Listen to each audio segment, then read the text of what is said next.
Assalamualaikum warahmatullahi wabarakatuh.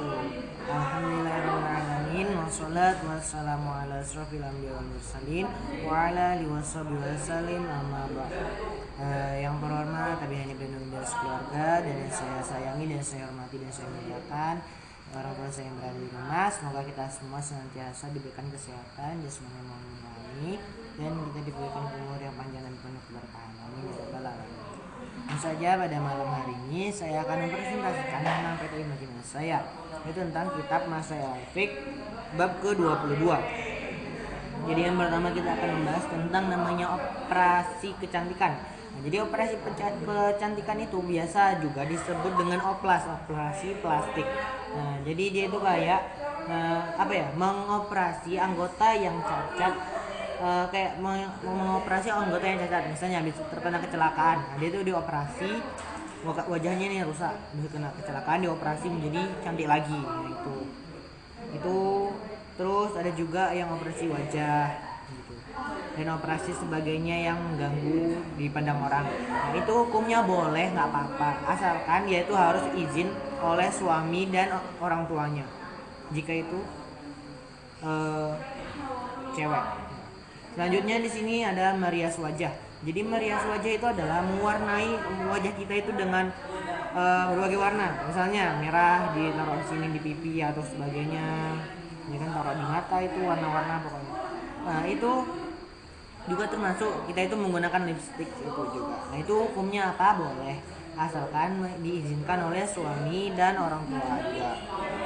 Terus di sini yang ketiga ada menyemir rambut. Nah, menyemir rambut ini adalah mewarnai rambut kita. Misalnya ini juga biasanya dipakai oleh orang tua yang sudah beruban. Nah, jadi dia ini biasanya dia tuh nyemir biar ubannya tuh nggak kelihatan. Jadi dia dikiranya tuh masih muda gitu kan. Nah, itu hukumnya nggak apa-apa. Tetapi Rasulullah itu tidak pernah semiran. Rasulullah nggak pernah semiran ya, guys. Tapi kata Rasulullah itu nggak apa-apa. Jadi di sini yang keempat ada tato. Kita pakai tato. Apa sih hukumnya pakai tato itu? Jadi hukumnya tato. Jadi definisi tato itu adalah melukis di bagian tubuh kita. Kayak apa ya? Yang seperti gambar-gambar serem, naga gitu apa kayak ya kan. Terus dia itu jadi ada dampak negatifnya dari tato. Pertama, dia itu dicap sebagai orang-orang yang ditakutin ya kan. Yang kedua, itu kita juga selalu tahu kalau zat yang kita tato itu termasuk zat cair, zat najis atau enggak kan. Itu jadi kita itu kesusahan dalam bersuci gitu. Jadi hukumnya apa? Hukumnya haram dikarenakan itu sangat seram, oke. Jadi tapi boleh bagi wanita yang tidak mempunyai alis, misalnya di sini nggak ada, akhirnya itu di sini ditato biar mempercantik gitu, biar ada alisnya kan. Kalau nggak ada alis serem gitu. Terus itu hukumnya juga harus minta izin sama suami dan keluarganya, oke. Selanjutnya di sini ada pengobatan tradisional dan ilmu pelet. Nah, jadi yang pertama pengobatan tradisional itu adalah pengobatan biasanya juga disebut dengan pengobatan ruqyah atau biasanya seperti apa sih sangkal putung. Nah, itu sangkal putung kan kalau orang-orang patah tulang biasanya pakai minyak itu obat-obat tradisional gitu kan. Nah, ada juga pengobatan ruqyah dari dalam, seperti kita itu menggunakan bahasa kuno bahasa lokal yang kuno, mantra-mantra. Nah, terus di sini juga ada ilmu pelet. Ilmu pelet itu adalah menaklukkan hati seorang wanita. Jadi dia tuh kayak menggunakan mantra-mantra. Di sini juga kita itu tidak boleh pergi berobat ke dukun, karena hukumnya ya gitu, nggak boleh, harus syirik.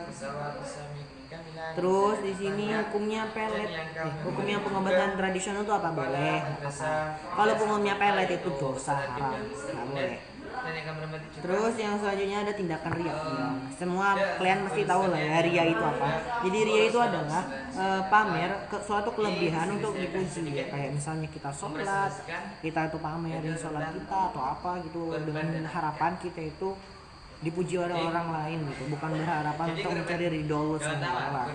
Jadi hukumnya itu sangat dilarang oleh agama Islam karena dia itu mengandung unsur kesombongan dan unsur takabur kesombongan. Selanjutnya di sini ada percalonan. Nah, percalonan di sini adalah antara penjual barang dan calon pembeli. Jadi ada hubungannya seorang penjual dan calon pembelinya itu apa. Jadi itu apa hukumnya? Jadi boleh kita itu percalonan dalam perdagangan. Asalkan kita itu harus jujur dan kita harus dengan cara yang terbuka. Nah, dan yang di sini juga ada namanya menyogok. Menyogok itu apa sih? Jadi menyogok itu adalah memberi atau terima sesuatu yang belum tentu itu hak kita. Nah, itu juga diharamkan bagi Islam karena contohnya aja seperti seorang hakim. Dia ini disogok sama si pelakunya supaya dia itu tidak diberi hukuman gitu yang berat-berat atau dibebaskan aja. Jadi hakimnya ini nih yang kayak gini itu belum tentu haknya kan. Jadi ya udah haram hukumnya karena soalnya itu kan dia tuh benar-benar bersalah tapi disogok malah jadi nggak jadi bersalah kan, itu nggak boleh, itu nggak adil. Hakim yang kayak gini-gini nggak boleh. Terus di sini ada yang terakhir adalah penimbunan komoditi dagang. Nah, jadi di sini adalah menaikkan harga komoditi agar yang dia timbun komoditi dagang yang penimbunannya tadi itu akan mendapatkan keuntungan yang banyak. Ya itu hukumnya dalam Islam itu haram karena kan ya kesian gitu kan. Oke, mungkin juga sekian presentasi saya pada malam hari ini, kurang lebih. Assalamualaikum warahmatullahi wabarakatuh.